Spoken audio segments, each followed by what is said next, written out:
नमस्कार। कोडिंग कभी मजेदार लगती है, कभी एकदम सिरदर्द।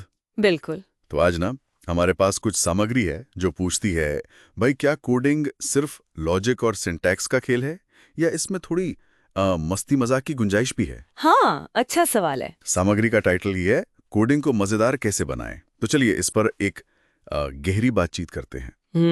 देखते हैं कि कोडिंग के इस सफर को थोड़ा हल्का फुल्का मजेदार कैसे बनाया जा सकता है। हाँ, देखते हैं क्या नुस्खे हैं इसमें। तो शुरुआत एक क्या कहते हैं धमाकेदार आइडिया से करते हैं। सामग्री में लिखा है, कोड में जो गलतियां आती हैं ना, बग्स, हाँ हाँ, बग्स, रोज की कहानी। उनको देखो एक वीडियो गेम के बॉस बैटल की तरह। जैसे हर बग एक बड़ा सा विलन है जिसे हराना ही हराना है। अच्छा। और सोचो, जब आप उसे ठीक कर दो तो पीछे से आवाज आए, डन डन डनन। कैसा रहेगा ये? ये सुनने में तो बहुत मजेदार है, पर इसके पीछे ना एक जानी मानी टेक्निक है, गेमिफिकेशन। गेमिफिकेशन, अच्छा। हाँ, मतलब जब हम किसी मुश्किल या कह लो उबाऊ काम को खेल जैसा बना देते हैं ना, हाँ हाँ, तो उसे करने की इच्छा बढ़ जाती है, तनाव भी कम होता है। मतलब प्रॉब्लम को एक चैलेंज की तरह देखो, डर की तरह नहीं। सही बात है, बिल्कुल। और इसी खेल वाले अंदाज को आगे बढ़ाते हुए एक और बड़ा दिलचस्प तरीका सुझाया गया है। क्या? कोड को बना दो एक पूरी बॉलीवुड फिल्म। अरे वाह, कैसे? ऐसे कि वेरिएबल के नाम एक्स या टेम्प नहीं, रखो हीरो का एंट्री या फिर विलन का बदला। कमाल है। यहां तक कि इफ एल्स स्टेटमेंट वो एक लव ट्रायंगल है। कोड क्रैश नहीं हुआ यार, उसका तो दिल टूट गया। देखिए, ये सुनने में मजाक लग सकता है, पर ये सिर्फ हंसी मजाक नहीं है। कहानियों या क्या कहते हैं रूपकों का इस्तेमाल करने से ना, हाँ, मुश्किल लॉजिक को समझना और याद रखना आसान हो जाता है। ये कोड में एक तरह की क्रिएटिविटी लाने का तरीका है। हाँ, पर ये ध्यान रखना होगा कि अगर टीम में काम कर रहे हैं या प्रोजेक्ट बहुत बड़ा है तो शायद ऐसे नाम थोड़ी गड़बड़ कर सकते हैं। हाँ, ये भी है। वहां पे शायद क्लियर स्टैंडर्ड नाम रखना ही बेहतर हो। मतलब एक बैलेंस बनाना जरूरी है। बिल्कुल सही पॉइंट है। अच्छा, आगे बढ़ते हैं। चाय, हाँ, वो तो जरूरी है। सामग्री कहती है चाय कोडिंग का डीबगिंग फ्यूल है। फ्यूल, सही है। मजाक में लिखा है कि एक घूंट चाय से दिमाग की बत्ती जलती है, प्लस 10 ब्रेन पावर, और 2 घूंट में तो रिकर्शन समझ आ जाता है। अरे वाह, रिकर्शन 2 घूंट में? फिर तो लेनी पड़ेगी। रिकर्शन मतलब वो जब फंक्शन खुद को ही बार बार कॉल करता है।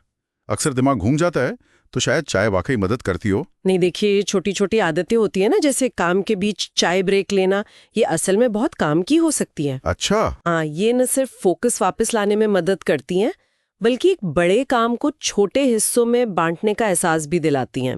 एक रूटीन सा बन जाता है जो काम में स्थिरता लाता है। सही है। और फिर आते हैं कोड कमेंट्स पर। हाँ, कमेंट्स जरूरी हैं। नॉर्मल बोरिंग कमेंट्स लिखने के बजाय क्यों ना कुछ ऐसा लिखें, यार इस लाइन को मत छेड़ना, मुझे खुद नहीं पता ये कैसे चल रही है। या फिर ये कोड तब लिखा गया था जब मैं अपने अस्तित्व पर सवाल उठा रहा था। हैरानी की बात है, चल रहा है। सोचिए, बाद में कोई आपका कोड देखेगा तो हंस पड़ेगा। बिल्कुल, हंसी तो आएगी। देखिए, डॉक्यूमेंटेशन तो खैर बहुत जरूरी है। कोड क्यों लिखा, कैसे काम करता है, ये साफ होना चाहिए। हाँ, वो तो है। ह्यूमर उसे कम उबाऊ बना सकता है, पर क्लैरिटी मतलब स्पष्टता वो पहली प्राथमिकता होनी चाहिए। फिर भी बीच बीच में ऐसे हल्के फुल्के कमेंट्स कोड पढ़ने वाले के लिए माहौल को थोड़ा हल्का जरूर कर सकते हैं। हाँ, माहौल हल्का करना जरूरी है। अच्छा, कोड को खेल बना दिया, कहानी बना दी, अब थोड़ा रियलिटी टीवी का तड़का। रियलिटी टीवी कोड में?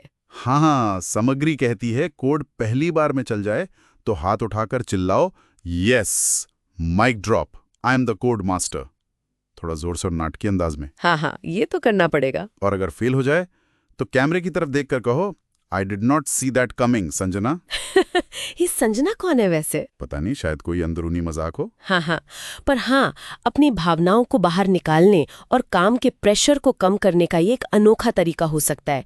थोड़ी नाटकीयता कभी कभी माहौल को हल्का कर देती है, निराशा को बाहर निकालने में मदद करती है। बिल्कुल।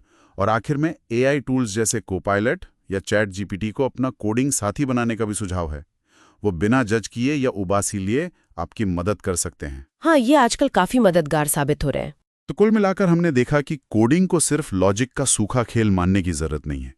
उसमें मजा, कहानी और थोड़ी नोटिंग भी शामिल की जा सकती है। हाँ, बिल्कुल। बग्स को दुश्मन समझना, कोड को कहानी बनाना, मजाकिया कमेंट्स लिखना, अपनी जीत का जश्न मनाना, ये सब तरीके कोडिंग के सफर को ज्यादा मजेदार बना सकते हैं ना। हाँ, प्रक्रिया को एंजॉय करना महत्वपूर्ण है। गलतियां होंगी, सुधार होंगे, हाँ। पर इस प्रक्रिया का आनंद लेना जरूरी है। और हाँ, अगर कुछ ना चले तो कंपाइलर को दोष देने का ऑप्शन तो हमेशा खुला है। हाँ, वो तो है ही। पर अंत में सोचने के लिए एक दिलचस्प सवाल ये है कि क्या ये सारे मजेदार तरीके सिर्फ कोडिंग के प्रक्रिया को सहने लायक बनाते हैं, या ये वाकई में हमारे सीखने की क्षमता और हमारी प्रोडक्टिविटी को भी बेहतर कर सकते हैं? अच्छा पॉइंट है। कोड लिखने में अपनी व्यक्तिगत शैली और रचनात्मकता खोजना कितना महत्वपूर्ण है, इस पर जरूर सोचा जा सकता है।